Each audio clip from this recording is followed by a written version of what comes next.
Pablo Escobar, la verdadera historia del narco más poderoso de Colombia. En Medellín, Colombia, nació un hombre que cambiaría la historia del crimen organizado. Pablo Emilio Escobar Gaviria, conocido como El Patrón. Un nombre que resonó en todo el mundo, un símbolo de poder y terror. La infancia en Medellín, raíces de un imperio. Pablo Escobar nació el 1 de diciembre de 1949 en Medellín, Colombia, en el seno de una familia de clase media. Su abuelo materno ya estaba involucrado en actividades ilegales, y Pablo siguió sus pasos. Desde joven mostró una gran perspicacia y capacidad de liderazgo. Estudió en la Universidad de Antioquia, pero abandonó la carrera de economía para dedicarse al negocio del narcotráfico. El ingreso al narcotráfico, un camino sin retorno. En la década de 1970, Escobar se unió al negocio del narcotráfico, convirtiéndose en una pieza clave del tráfico internacional de cocaína. Fundó y lideró el Cartel de Medellín, que se hizo con el control de pistas, rutas y laboratorios. Su imperio creció rápidamente y se convirtió en uno de los hombres más ricos del mundo, según la revista Forbes. Informar a la opinión pública que el señor ministro de Justicia tiene un plazo de 24 horas para que presente las pruebas concretas de la sindicación que me hizo en el día de ayer en la Cámara de Representantes. No, vinculación con el narcotráfico. Siempre he asegurado que mi dinero no tiene vínculos con el narcotráfico. ¿De dónde surgió entonces su dinero, su fabulosa capital? En Antioquia todos conocen las inversiones en el campo de la industria, en el campo de la ganadería y en el campo de la construcción. El poder y la violencia. Escobar se convirtió en un símbolo de la violencia y la corrupción en Colombia.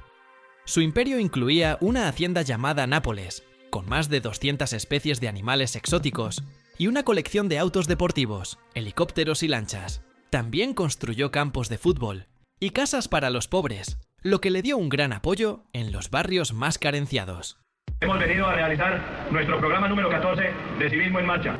La labor de Medellín sin en esta magna obra llega en este momento al estado principal. Pablo Escobar Gaviria, acompañado por Pedro Carlos Gaviria. Un saludo muy especial para todos los deportistas. En el aspecto de iluminación, obras que está entregando Civismo en Marcha y el señor Pablo Escobar Gaviria, con la presencia de las principales autoridades de esta localidad y la actuación del cuadro atlético nacional. ¡Viva Pablo Escobar Gaviria!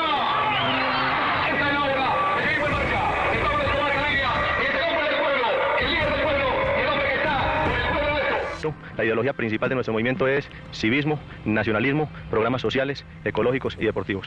¿Usted se cree el Robin Hood antioqueño? De ninguna manera, pero de todas maneras es un calificativo que resulta bastante interesante porque quienes conocen la historia de Robin Hood saben perfectamente que luchó y que salió en la defensa de las clases populares. Tenga la absoluta seguridad y la completa certeza de que yo no le temo a ningún enfrentamiento y a ningún debate en el Congreso de la República. La guerra contra el Estado.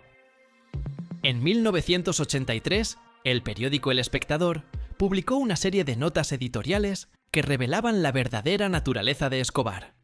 El gobierno comenzó a perseguirlo, y Escobar respondió con violencia, asesinando a funcionarios, policías y periodistas. La guerra entre el cartel de Medellín y el gobierno colombiano se intensificó, y se convirtió en una de las más sangrientas de la historia de Colombia.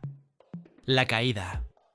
En 1991, Escobar se sometió a la justicia, pero su encarcelamiento fue más una farsa que una realidad.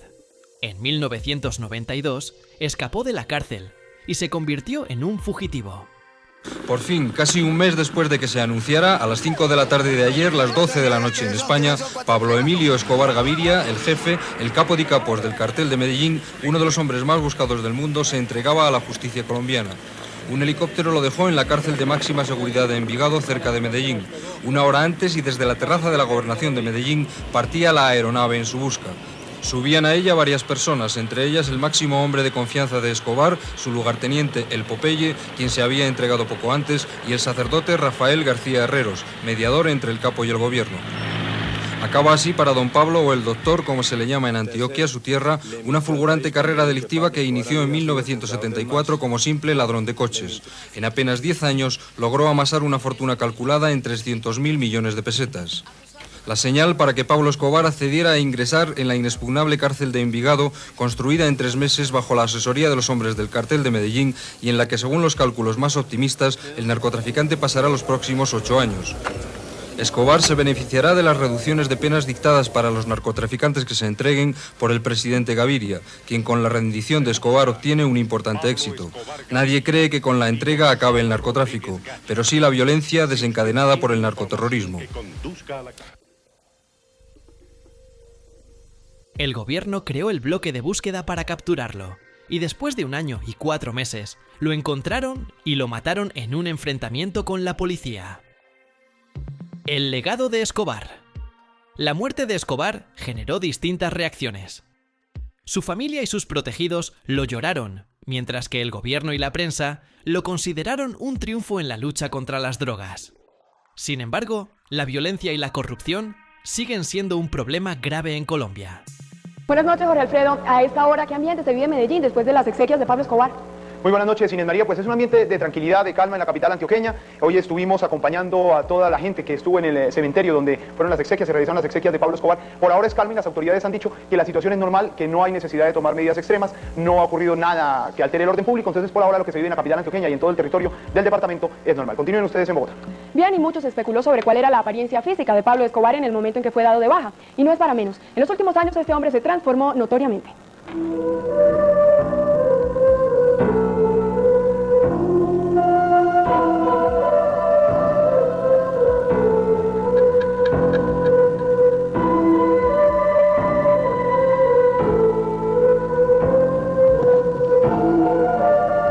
Aunque luce distinto y no se parece mucho al que todos conocían, no hay duda.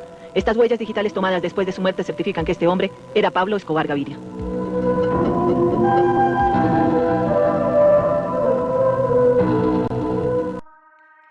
La vida después de la muerte. La familia de Escobar sigue siendo perseguida por la justicia. Su hijo Juan Pablo se cambió el nombre y se instaló en Argentina.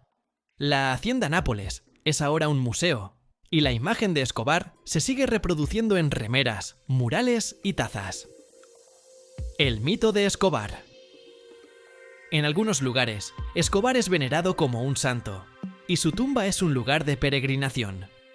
Su imagen se ha convertido en un símbolo de la cultura popular, y se ha utilizado en películas, series de televisión y libros. La herencia de Escobar.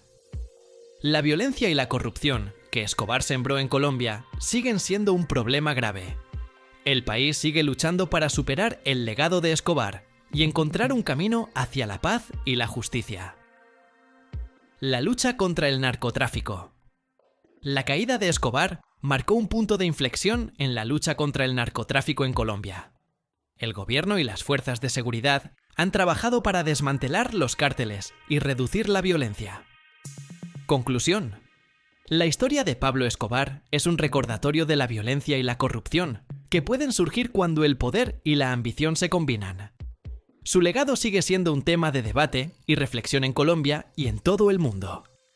Pablo Escobar, la caída del imperio. Esta fue la historia del patrón. El mismo Pablo Escobar. Si te gusta este tipo de contenido, te invito a suscribirte al canal y actives la campanita. Así no te pierdes ninguno de nuestros vídeos. Nos vemos en la próxima.